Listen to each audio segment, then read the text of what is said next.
మీ ఎలాంటి వ్యాపార ప్రకటనలకైనా వెంటనే మా ఛానల్ సంప్రదించండి. నమస్తే. ప్రస్తుతం మన స్టూడియోలో ప్రముఖ ఆధ్యాత్మికవేత్త, ఆస్ట్రాలజర్, శ్రీచక్ర ఉపాసకులు మణికంఠ శరభ్ గారు మనతో ఉన్నారు. గురుగారితో మాట్లాడదాం. నమస్కారం గురుగారు. పరమేశ్వరార్పణమస్తు. గురుగారు, ఆగస్ట్ మాసం, విశేషంగా శ్రావణ మాసం, తులారాశి వారి పరిస్థితి ప్రజెంట్ వీళ్ళకి టైం ఎలా నడుస్తుంది, ఎలాంటి జాగ్రత్తలు తీసుకుంటే బాగుంటుందంట? తులారాశి వారు చిత్తా నక్షత్రం 3-4 పాదాలు, అదేవిధంగా స్వాతి నక్షత్రం 4 పాదాలు, ఇక విశాఖ నక్షత్ర 1, 2, 3 పాదాల వారు తులారాశిలోకి ఇచ్చేస్తారు. తులారాశి వారి యొక్క లక్షణాలు చూద్దాం. ముందుగా వీరేంటంటే ధర్మము అధర్మము అనేటువంటి 2 వ్యవస్థలు ఏదున్నా ధర్మం ఏమైనా కాపాడిందిలే కానీ ఇలా వెళ్ళిపోతాంలే అని తన ద్వంద్వ వైఖరిని మార్చుకుంటుంటాడు. సరే ఇలా వెళ్దామయ్యామనంటే ఇలా ఎందుకు ఇలా వెళ్ళిపోదామని చెప్పి వెంటనే తన యొక్క ఆలోచన విధానాన్ని పూర్తిగా విభిన్నంగా ఎదుటివాడి అంచనాలకి అందకుండా వేస్తూ ఉంటాడు ఈ యొక్క రాశివారు. పైగా వీరు ఎంతసేపటికి కూడా తన కోసమే సెల్ఫిష్నెస్ అనేటువంటి ఆలోచనలు ఉంటాయి.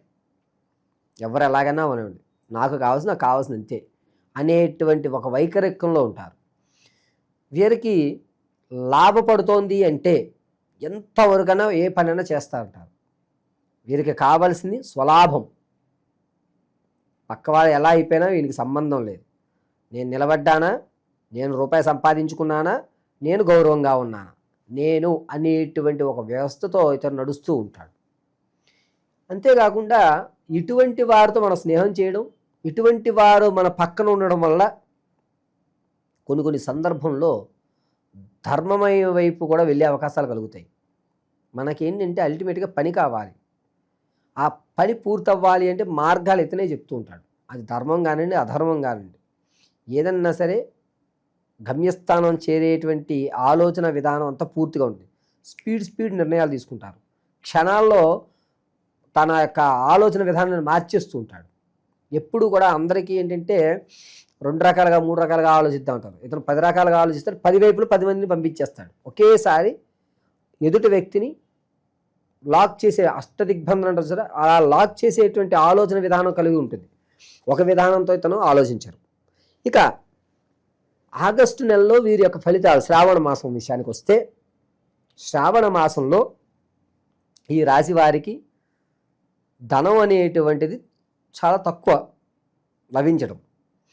అప్పు తీర్చలేరు, కొత్త అప్పు చేసేటువంటి సాహసము చేయలేరు. కొద్దిగా ఆర్థిక ఇబ్బందులు అనేటువంటి పెరుగుతూ ఉంటాయి. ఇంతకుముందు మీరు ఎవరినైతే నమ్మి డబ్బులు ఇచ్చారో వాడు ఇవ్వకపోగా మిమ్మల్ని నువ్వే కట్టుకొని నా దగ్గర ఏం లేదని చేతులు ఎత్తేసి ఇతని మీద మొత్తం తోసేస్తాడు. ఏం చేయాలో అర్థం కాని పరిస్థితుల్లో ఎటువంటి నిర్ణయం తీసుకునే అవకాశాలు కలుగుతూ ఉంటాయి. ఆరోగ్యం విషయంలో ఆగస్టు నెల 2వ తారీఖు నుంచి 22వ తారీఖు వరకు కూడా ఆరోగ్యం విషయంలో చాలా జాగ్రత్తగా ఉండాలి.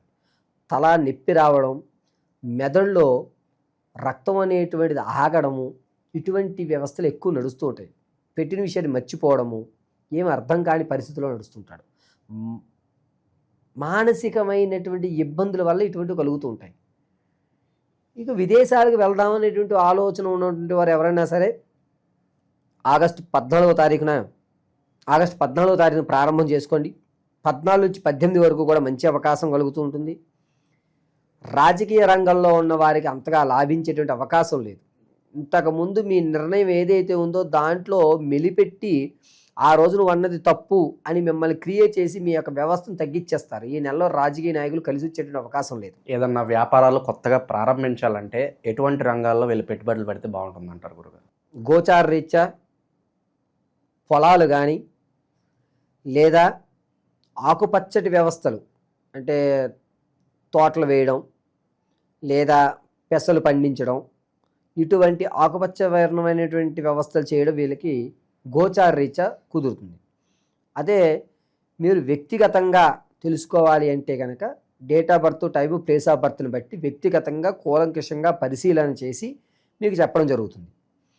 వీరు వ్యాపారం దగ్గరికి వచ్చేసరికి ఏంటంటే ప్రత్యక్షంగా ఉండడమే ఖచ్చితం. వేరే పార్ట్నర్స్ పెట్టకండి. అలాగని చెప్పి స్లీపింగ్ పార్ట్నర్స్గా కూడా ఉండొద్దు. మీరే ప్రత్యక్షంగా చేసుకోండి. మీకు కలిసి వచ్చేటువంటి అవకాశం ఆగస్టు 23వ తారీఖు నుంచి 29 వరకు కూడా వ్యాపారానికి వీరికి కలిసి వస్తుంది. చరాస్తులు అనేటువంటివి కొనుగోలు చేస్తారు, స్థిరాస్తులను అలాగే ఉంచుతారు, వాటిని ఏమి కదపరు. తాత ముత్తాత నుంచి వచ్చేటువంటి ఆకస్మికమైన ధనం ఏదైతే ఉందో దానికి ఒక వ్యక్తి ఇతని వల్ల మనకు పడవుతుంది అని ఒక దారం మాత్రం దొరుకుతుంది, అంతే తప్ప పరిష్కారం లభించదు. ఇక సంతానయుక్తానికి ఎవరైతే చూస్తున్నారో వారికి పుత్రికా సంతానం కలిగేటువంటి అవకాశం, సంతానం కొరకు ఎవరైతే ఇప్పటి వరకు వెయిట్ చేస్తున్న వరకు అంతగా ఆశించేటువంటి ఫలితాలు లేవు. వివాహం కోసం ఎవరైతే చూస్తున్నారో వారికి వివాహం అయ్యేటువంటి అవకాశం ఎక్కువగా కనబడుతుంది. దూర ప్రాంతాలైనా దగ్గర ప్రాంతమైనా సరే వివాహానికి మాత్రం మంచి అవకాశం లభిస్తూ ఉంటుంది. బంగారు ఆభరణాలను ఎవరైతే కొనుగోలు ఇంతకు ముందు చేసి ఉన్నారో ఆ కొనుగోలు చేసిన బంగారు ఆభరణాలు వేరే వాళ్ళ దగ్గర పెట్టండి, మీ దగ్గర ఉంచుకోవద్దు. ఎందుకంటే మీరు బంగారాన్ని అమ్మేసుకునేటువంటి అవకాశం ఎక్కువగా లభిస్తుంది. కాబట్టి బంగారం విషయంలో ఈ రాశి వారు ఈ నెల 14వ తారీఖు నుంచి 28వ తారీఖు వరకు కూడా చాలా జాగ్రత్తగా ఉండాలి. బంగారం వద్దులే, మనకు డబ్బులు కావాలి కదా, ఇది అమ్మేద్దాం అని ఎంతకొస్తే అంతకు తీసేస్తారు, దానివల్ల మీరు నష్టపోతారు. కాబట్టి బంగారు ఆభరణం విషయంలో మాత్రం చాలా జాగ్రత్తగా ఉండండి. ఇక ఆడవారి విషయంలో భార్యాభర్తల మధ్య ఏదైతే గొడవలు జరుగుతున్నాయో అవి తగ్గి మీ యొక్క దంపతి జీవితం అనేటువంటిది ఒక కొలిక్కు వచ్చేటువంటి అవకాశం లభిస్తుంటుంది. అంతేకాకుండా భార్యాభర్తల మధ్య కీచులాట్లు అనేటువంటి పూర్తిగా తగ్గుతాయి. అసలు వీళ్ళు కలవరే, ఎలా కలిశారు అనేటువంటి విధానం లభిస్తూ ఉంటుంది. ఇక సొంత ఇంటి కల కావచ్చు, లేదంటే పలానా టైంలో పనులు చేయకూడదని ఉంటుంది. ఎగ్జాక్ట్గా మంచి ముహూర్తం చూసుకుని ఏ రోజు బాగా కలిసి వస్తుంది అంటారు? ఏదన్నా సొంత ఇంటికి సంబంధించి భూ సంబంధ పరంగా ఏమన్నా కొనుక్కోవడం ఈ టైంలో కరెక్టేనా అంటారా? వీరు గోచార రీత్యా చెప్పుకోవాలి అంటే కనుక ఆగస్టు 7వ తారీఖు నుంచి 28వ తారీఖు వరకు కూడా వీళ్ళు స్థిరాస్తులు కొనుక్కునేటువంటి అవకాశం లభిస్తుంది. వ్యక్తిగతంగా అయితే మాత్రం మీ యొక్క డేట్ ఆఫ్ బర్త్లు పంపించగలిగితే దాన్ని కూలంకషంగా పరిశీలన చేసి మీకు చెప్పడం జరుగుతుంది.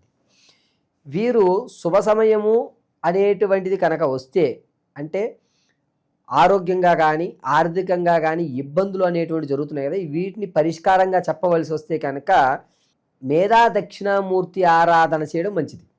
అందులోనూ బుధవారం రోజు సాయంత్రం వేళ పెద్ద శనగలు దొరుకుతాయి, ఈ సైజు దొడ్డు శనగలు అంటారు. ఆ శనగల్ని నానబెట్టి 108 దండగా గుచ్చి మేధా దక్షిణామూర్తి దేవాలయంలో స్వామివారికి అలంకరణ చేయడం వల్ల వీరు ఆర్థికంగా కానీ చికాకు కానీ ఆరోగ్య సమస్యలు 3 తగ్గుతాయి. వీరేమిటంటే భస్మాన్ని ఇలా అడ్డంగా ధరించి మధ్యలో కుంకుమ బొట్టు పెట్టాలి. అడ్డంగా భస్మాన్ని ధరించిన తర్వాత మధ్యలో కుంకుమ బొట్టు పెట్టుకోవడం వల్ల వీరికి ఉండేటువంటి ఏదైతే బంగారం అమ్మేసుకుని ఆర్థికంగా ఇబ్బంది పడతారో ఆ ఇబ్బందులు తగ్గుతాయి. గురువారం రోజు ఉపవాసం ఉండడం చాలా మంచిది. మేధా దక్షిణామూర్తి మాత్రమే వీళ్ళని ఈ శ్రావణ మాసంలో ఆ యొక్క పరమశివుడు రక్షించగలుగుతాడు.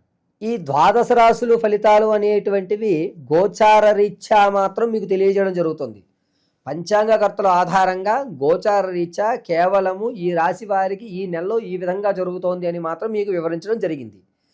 కానీ వ్యక్తిగతంగా మీరు వివాహం ఎప్పుడవుతుందండి గురువుగారు, లేదా నేను స్థిరాస్తులు ఎప్పుడు కొనుక్కోగలుగుతాను, ఎప్పటి నుంచో నా కళ ఒక ఇల్లు కట్టుకోవాలి, లేదా ఒక అపార్ట్మెంట్ కొనుక్కోవాలి, మా తండ్రి గారు ఇవ్వలేకపోయారు, నేను కష్టపడి నా పిల్లలకి ఇవ్వాలి అని మీరు ఏదైతే అనుకుంటున్నారో అది కానీ, లేదా సంతానం కలగడం లేదు గురువుగారు, ఎన్ని ప్రయోగాలు చేస్తున్నా ఎన్ని హోమాలు చేస్తున్నా కలగడం లేదు అనేటువంటి వారు కానీ, లేదా ఉద్యోగం కోసం చాలా ఇబ్బందులు పడుతున్నారు గురువుగారు, ప్రమోషన్లు రావడం లేదు, అలాగే నాకు ఉద్యోగంలో ఎదుగుదల కూడా ఉండట్లేదు అనేటువంటి వారు కానీ, లేదా ఎప్పటి నుంచో మా ఇంట్లో నిత్యము కూడా ఎవరికో ఒకరికి అనారోగ్యం అలా కంటిన్యూగా వస్తోంది వెళ్తోంది గురువుగారు, ఏమిటి ఈ సమస్యకి పరిష్కారం అనేటువంటి వారు కానీ, ఇవన్నీ కూడా కేవలం వ్యక్తిగతంగా మాత్రమే మీరు తెలుసుకోగలుగుతారు.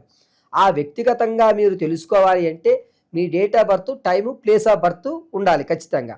కొంతమంది పూర్వం రోజుల వాళ్ళు ఉన్నారు, అటువంటి వారికి వ్యక్తిగతమైనటువంటి డేట్ ఆఫ్ బర్త్ రాసుకునేలేకపోవడం లేదా మర్చిపోవడం టైమింగ్ అనేది జరిగింది. అటువంటి వారు ఎవరన్నా సరే మీరు మమ్మల్ని సంప్రదిస్తే ఖచ్చితమైనటువంటి ప్రాకారంలో ఉద్యోగం ఏ నెల నుంచి ఏ నెల వరకు రావచ్చు, ఉద్యోగం రావాలంటే మనం ఏ ప్రయోగం చేయాలి, ఏ హోమాలు చేసుకోవాలి, ఏ శాంతులు చేయాలి, అదేవిధంగా సంతానం కలగాలంటే ఏ దేవతారాధన చేయాలి, స్థిరాస్తులు కొనాలి. దాంతోపాటుగా మనం మన పిల్లలకి కాస్త ఓ ధనాన్ని ఒక ఫిక్స్డ్ డిపాజిట్లో ధనం ఇవ్వాలంటే మన దగ్గర ధనం నిలబడాలి అంటే మనం ఏం చెయ్యాలి? ఏ రోజు ఏ దేవతామూర్తిని ఆరాధన చేస్తే మనకి ధనం కలిసి వస్తుంది, ఏ రోజు ఏ దేవతామూర్తిని ఆరాధన చేస్తే మన ప్రమాదాలు పోతాయి, అదేవిధంగా మనం జీవితాంతము కూడా సుఖ సంతోషాలతోటి ఆర్థిక ఇబ్బందులు లేకుండా పిల్లా పాపలతోటి వంశం అభివృద్ధి చెందాలి అంటే ఏ రోజు ఏ సమయంలో ఏ పూజ, ఏ భగవంత ఆరాధన, ఏ వస్త్రాలు ధరించాలి, ఏ విధమైనటువంటి మన మెల్లో ఉన్నటువంటి మాలలు కానీ లేదా ఇంట్లో నిత్యము చేసుకునేటువంటి చిన్న చిన్న పూజ కానీ, జాతకంలో సర్పదోషం ఉందా లేదా అసలు కుజదోషం ఉందా లేదా మాంగళ్య దోషం ఉందా అనేటువంటివి ఏవైతే ఉంటాయో వీటన్నిటినీ కూడా వ్యక్తిగతంగా మీకు మేము పరిశీలన చేసి, అది కూడా కేవలము చేత్తో రాసి పరిశీలన గావించి అసలు విషయాన్ని అంతటినీ మీకు క్షుణ్ణంగా విశదీకరించి చెప్పడం జరుగుతుంది. కాబట్టి మీ యొక్క గ్రహస్థితులను తెలుసుకోవాలి అంటే మీరు మీ యొక్క వ్యక్తిగతంగా date of birth, time, place of birth ఇవ్వండి. లేని పక్షంలో లేనటువంటి వారు ఎవరైతే ఉన్నారో వారు మమ్మల్ని సంప్రదిస్తే దానికి రెమెడీగా అంటే మీ యొక్క కళ్ళు చూసి, మీ మాట వ్యవస్థను చూసి, మీ యొక్క వాయిస్ని, మీ కష్టం విని దాని యొక్క రెమెడీ అనేటువంటిది ఖచ్చితంగా మీకు ఇవ్వడం జరుగుతుంది.